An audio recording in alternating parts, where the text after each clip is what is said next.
Naitwa Akram Magoti, ni wakili wa kujitegemea, niko hapa mjini Tabora.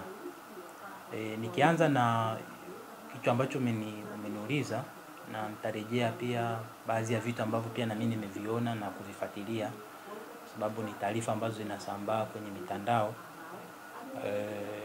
Ni kweli kuna hizo sitofahamu iliyotokea tangu tarehe 8 mwezi wa 3 baada ya mchezo wa Yanga na Simba kuahirishwa, na baada ya hapo kuna mengi ambayo yameenea mitandaoni na yamesambaa kwa kiasi kikubwa, na hatua kadhaa ambazo zimechukuliwa, ikiwemo hatua ya klabu ya Yanga kupeleka shauri lao CAS, ambapo majibu yao yametolewa na imesoma kiasi sehemu ya maamuzi ya CAS, na pia nimepata nafasi ya kupitia hilo tamko la Yanga ambalo limetolewa ni jana.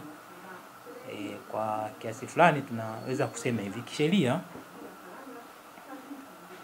kisheria ukiangalia sasa tunaanzia wapi, lakini kisheria jambo lolote na linaendeshwa kwa mujibu wa taratibu zilizowekwa na taasisi ama mamlaka husika. Hasa ukizungumzia masuala ya kimichezo, zipo taasisi ambazo zimepewa dhamana hiyo ya kuendesha masuala ya kimichezo, lakini pia kuna kanuni na miongozo ambayo imewekwa kwa ajili ya kuhakikisha sasa hizo taratibu zinafuatwa, na iwapo kuna mtu ana malalamiko ama hajaridhishwa na kitu chochote, basi utaratibu gani unafuatwa. Yanga walikuwa na malalamiko yao kama ambavyo tumesikia kwamba wanalalamika uahirishwaji wa ile mechi ya tarehe 8 mwezi wa 3 au kufuatwa taratibu. Sasa siko hapa kujibu ni kama ilikuwa ni sawa sawa au malalamiko yao yana mashiko, kwa sababu mimi si chombo ambacho ninapaswa kufanya hivyo. Lakini kwa mtazamo wa sheria ni kwamba ukisoma kanuni ambazo ziko TFF, zinazoiongoza TFF, ya maana shirikisho la soka Tanzania, wao wana mamlaka pamoja na kamati zake na bodi ambazo ziko chini ya TFF, wana mamlaka ya kufanya maamuzi mbalimbali. Kusoma kanuni ya 25 ya hizo kanuni za TFF ndio inatoa mwongozo wa namna gani mtu ambaye hajaridhishwa na maamuzi ama kitendo ambacho kimefanywa na aidha na bodi, kama na bodi ya ligi au kamati ambayo iko chini ya TFF au shirikisho lenyewe, anaweza akafanya hatua gani. Kujielekeza kimahususi nitaelekea kwenye kanuni hiyo ya 23, kanuni ndogo ya 25, kanuni ndogo ya 3, ambayo inasema kwamba mtu ambaye hajaridhishwa na maamuzi ya kamati ama ya taasisi ambayo imefanya maamuzi ya kimichezo, kwa sababu mle wametaja taasisi mbalimbali, tegemeana na shauri gani, lakini pia na mko kwenye hatua gani na malalamiko yanahusu nini, anaweza akakata rufaa kwenda kwenye inaitwa kamati ya nidhamu, na bila shaka kama sikumbuki vibaya ni kamati ya nidhamu ya TFF. Sasa kisoma hizo kanuni zinasema maamuzi ya kamati ya nidhamu ndio atakuwa maamuzi ya mwisho, kwa maana Kiingereza wanasema final, hauwezi kwenda sehemu nyingine. Lakini bado ikatoa nafasi kanuni hizo kwamba iwapo mtu hatoridhishwa na maamuzi ya hizo kamati au nini, anaweza akakata rufaa, kwenda kwenye inaitwa ni CAS. Kirefu chake ni inaitwa sikumbuki vizuri, lakini ni masuala ya usuluhishi au masuala ya kimichezo, sawa. Sasa ukisoma fursa hiyo walikuwa nayo. Kwa hiyo Yanga kwenda CAS walikuwa wanakwenda kuwasilisha malalamiko yao kwa mujibu wa taratibu zilizowekwa na mpira. Sasa tumeona baada ya wao kufikisha malalamiko kule, CAS nao wamewajibu wakisema kwamba ukisoma, nimejaribu kusoma sehemu ya nyaraka ile, inasema kwamba wao kwa hatua hiyo hawana mamlaka, kwa sababu Yanga hawakuweza kupitia hatua zote za ndani huku, hawakumaliza hatua zote za ndani, wametumia neno exhaust hatua zote za ndani huku kabla hajakwenda kwao. Na kweli nimejaribu kupitia pia kanuni za kasi zinasema kwamba mtu anayekwenda kwao kwa njia ya rufaa lazima hakikishe kwanza amepitia hatua zote za ndani za usuluhishi wa jambo lao.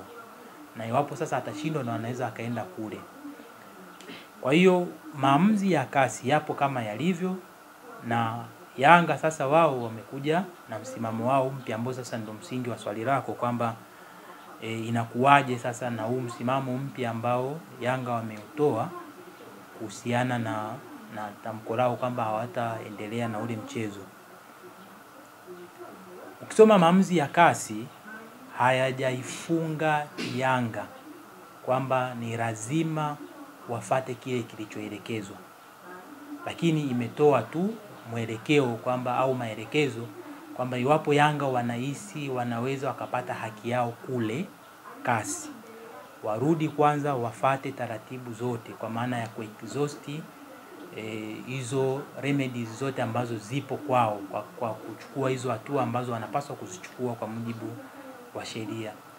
Kwa hiyo Yanga kuendelea na msimamo wao au kutoa tamko lao sio kwamba wamepingana au wamekinzana na maelekezo ya kasi, isipokuwa ile maelekezo ya kasi hayawalazimishi wao kufata kile ambacho wamekisema, ila imesema tu jumla kwamba kama wanataka kwenda huko warudi wafate taratibu.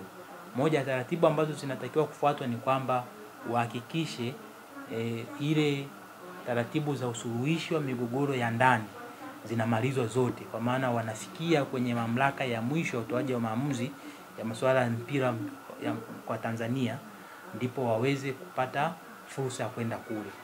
Kwa hiyo Yanga hawajakinzana, niseme hivyo, hawajakinzana bali wametoka na msimamo wao hivyo. Sasa ni kama ni sahihi kwa wao kutoka na huo msimamo ama sio sahihi, hilo sasa ni jambo lingine.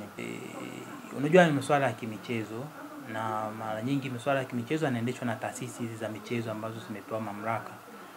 Lakini inawezekana Yanga kwa malalamiko yao wana hoja ya msingi, lakini namna ambavyo inapaswa kutatuliwa hoja yao hiyo ndio inaweza ikawa ni nini changamoto, ama ndio imeletwa huu mkinzano ambao tunaweza kuuona sasa hivi.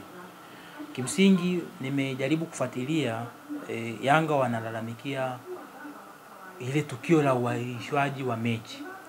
Ukisoma kwa mujibu wa taratibu na kanuni hizo zinazoongoza hizo taasisi za michezo Tanzania, chombo pekee chenye mamlaka ya kuahirisha mchezo ni bodi ya ligi.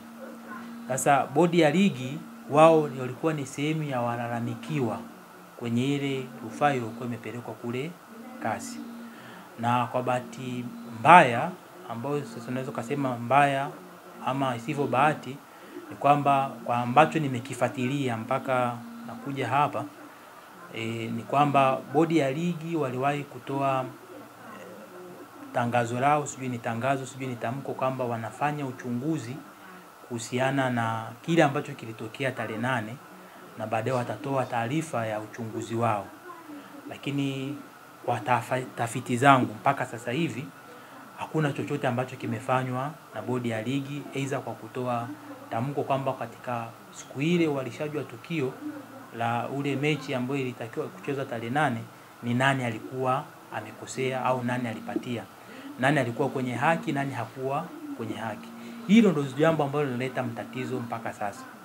Na ili sasa hizo kanuni za mpira ziheshimiwe na kuchukuliwa kama hivyo ambavyo zinapaswa kwa mujibu wa taratibu, ilipaswa kwanza hao bodi ya ligi watoe sababu za uchunguzi wao na maamuzi ambao wao wameyaona kwamba kutokana na kile ambacho kimetokea tarehe 8 ni nani alikuwa ana hatia na nani ambaye alikuwa yuko kwenye haki.